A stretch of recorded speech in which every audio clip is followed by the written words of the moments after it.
Welcome to another big edition of the RDFNL Senior Footy Show. Thanks to our friends at ONTIME Delivery Solutions. My name's Yeendy. I'm joined by Tara Yeendy. It is Grand Final week, and we've got three big games of footy on the weekend, which is going to be exceptional. It is, and all three of them could go either way. You've probably got a standout in each of them who have been throughout the season, but then you've got the other sides who have shown come finals time they can stand up, they can get the job done. And look, a couple of the sides that finished second in both the reserves and the 19s upset the minor premiers in the first round. So, Wallen finished third and upset the minor premiers in the reserves. So you've got sides who have come up and got those upsets in the finals, and then now you've got the other sides who are looking to get back to them and trying to take those premierships. Let's start from the ground up. The big game at 9:30, which of course, thanks to our friends at Gav and Paul for leading this one. Highlands FM will be broadcasting the day, which is fantastic. So wherever you go, you'll be able to listen to the game as we talk up Rupert's Wood and Wallen. As we highlighted, we saw this game last year, and Wallen played some amazing football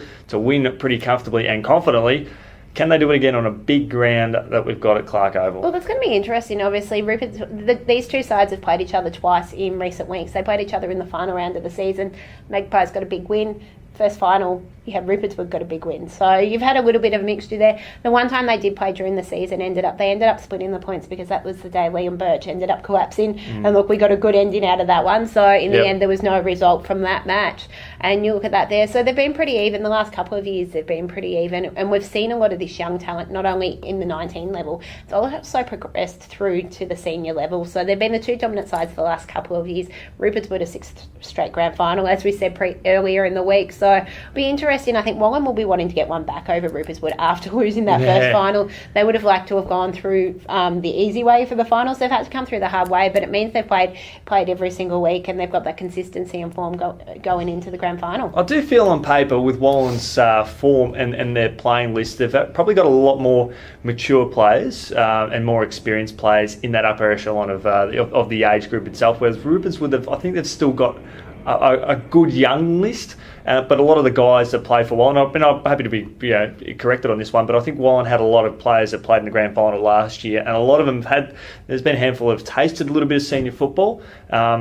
But you know what, the big addition that might actually fall in the Sharks' hands is that we don't know at this point in time, but Jake Sutton might get the opportunity to drop back down into the grand final, which is going to be, that'll be a fantastic asset for the Sharks to have. And obviously you mentioned Jake, he took out the under-19 league best and fairest, so he missed, I think it was the last six games or something like that, playing seniors as well. So I think it was a little bit of the story as well that I think the guy who finished second from Wallen also missed several games playing seniors. So Tommy Knight and one of the other guys in there that escapes me at the moment.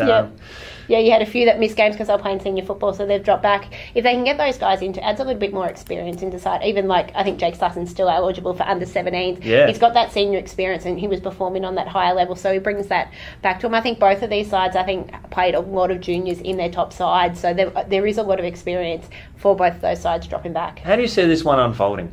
Look, I think Wallen, even though they did lose that first one, I think we'll still go in favourites. I think it was a bit of a shock when I was there that morning when it happened, and Rupert's Wood just went bang. I think they kicked 2 or 3 goals really quickly, and there was just like this gasp around the ground, and people were like, what's happening here? This is no disrespect to Rupert's Wood, but it was kind of they just burst out of the blocks, and it was just wow. Finals has arrived, and that's happened. And look, and that's probably the key to the match. If whoever gets off to that better start probably set up the win. Obviously, we had the Sharks on that day. The occasion before that was the Magpies.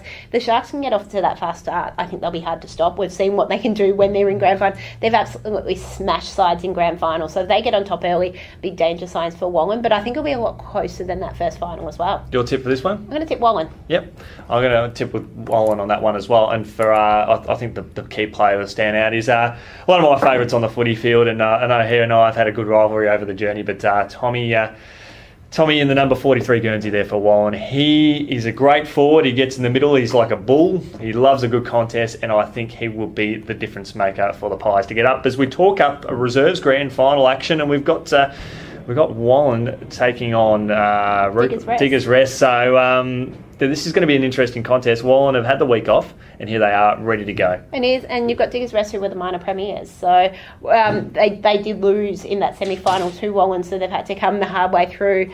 And, well, obviously in the prelim final, Diggers Rest had a solid last quarter. They kicked 4 goals to none over Rupertswood to get through to the grand final. And you look, that whole playing list, that whole open age playing list for Diggers Rest is still available this week. So there's a lot of fight for spot. So there's no taking it easy. There's no looking at, okay, yep, we want that spot. Whether there's a couple of guys that might come out of the senior side, there's a little couple of injury concerns which may affect the reserves.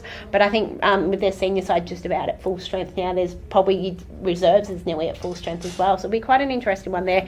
You've got Wallen, who were runners-up last year, and you've got Diggers Rest, who won it the year before that. So you've got two sides who have been on the big stage at this time of year in the reserves competition. Yeah, I think you're spot on there. I think the key thing for the Boroughs is what happens in their forward line. If McKilty, who kicked, was it 5 or 6 last weekend, so if he stays in the team, we know, we can all recall what happened with the grand final a couple of years ago at senior level, where he kicked the match-winning goal, so to speak, and he was sort of the hero and the villain in the same afternoon.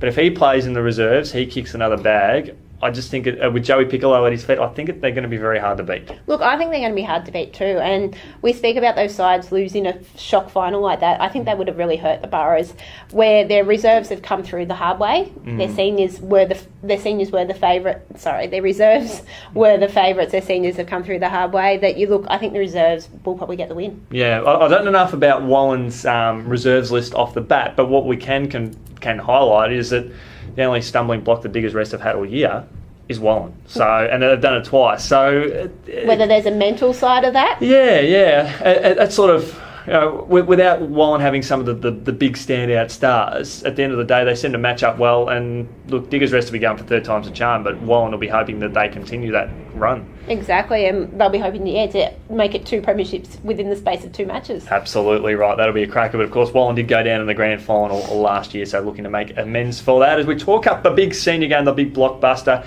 we've got the Bombers and the Boroughs for, I'm losing track now. It's 5 or 6 times in the last sort of 13 or 14 years since I know I've been around RDFNL senior football, and geez, if we got a game like 2016, look out, this one is going to be a cracker. That's what I'm hoping for. I think most people in the crowd will be hoping for a grand final, except if you support the Boroughs or the Bombers. You'll want a little bit bigger gap than that. But if we can get a cracker like that, we'd be in for a brilliant day. As for those who don't know, it was a tie at the end of regular time last time, so they had to play extra time before the Boroughs got across the line.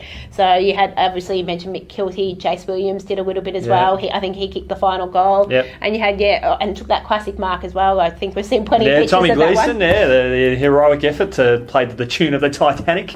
Exactly, and it was a brilliant game. If we can get that again, I think this time we'll go in. Riddle will be red hot favourites. Last time Diggers Rest were favourites.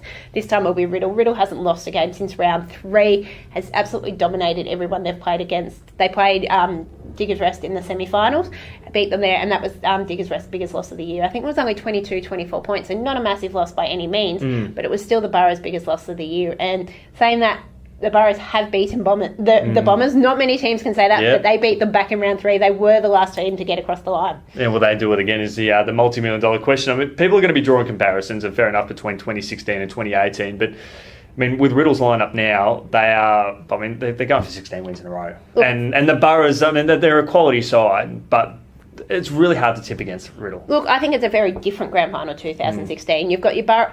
In 2016, the Bombers came from nowhere, sort of surprised a lot of people. Did. A very young like team. Romsey did in 2015, I think. Exactly. They're still a very young team, the Bombers, but they've got a little bit more experience. You've got a lot of these guys who have got 2-3 years in the system now, and they're really showing as that group. They've got a lot of depth, as we saw. Their 19s made a prelim final. The reserves are in finals as well, so there is a lot of depth across the board there, where you've got the Boroughs, who they have started to bring a little bit more youth in, but we're still seeing a lot of your experienced heads, your class as well, and we've seen that come finals time. Obviously, Taylor Hines being their best player across the finals. You've got Matthew Metcalf, who has come in this year, who I reckon could quite possibly have a day out. He does love... He's had a good final series. He has had a good final series, and he does love Clark Oval as well. So he knows that better than anyone in the comp. He does, and that's what you look. If he can get on fire, I've seen him kick bags of 4 or 5 at that ground that he can absolutely dominate. So it's very different to 2016. But saying that, you've still got the Boroughs as probably the more experienced side of the two. But your Bombers come into it as red hot favourites. Yeah, and I think Riddle played only once or twice over at Clark Oval over the journey, so they haven't had the experience there before. So I don't know how that'll play into their hands, but I think it'll be incredible, particularly up forward. Nolan's going to have a day out, is he? Or how they're going to use Tom Gleeson? There's plenty of question marks around this one. Well, you look, Riddle did play there the first week of the finals and had a quite convincing. Or was it a 22-point win? No, sorry, they didn't play the first week. They played at Romsey, sorry, yep. But they did. I know they did beat Romsey last year at Clark Oval, so they have played there as well. Burrows have had a little bit of a mixed. They went down to the prelim last year.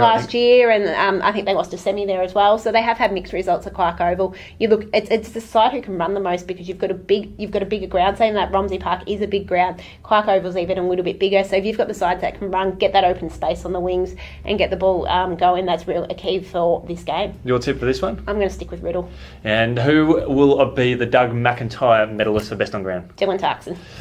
Oh, Taco! I mean, his ego's pretty pumped up as it is. So look out. So I'm gonna. As many know, I reside in Diggers Rest, and I love the club dearly, and all the great work that Carol Gleeson and the team do over there. But I will tip Riddle, and my mate Hayden Ross will have a day out. He'll get 5 goals on the board and win the game. So there you go, H. You better get the job done there. It is shaping up to be a fantastic finale, and of course. With our support from ONTIME Delivery Solutions, it's always exciting. But as we have discussed, Tara, off air, is that we'll meet again next week, and we will discuss and wrap up how the grand finals are gone. So again, I get to say thanks for joining us, and we'll look forward to seeing you next week. Thanks for having me.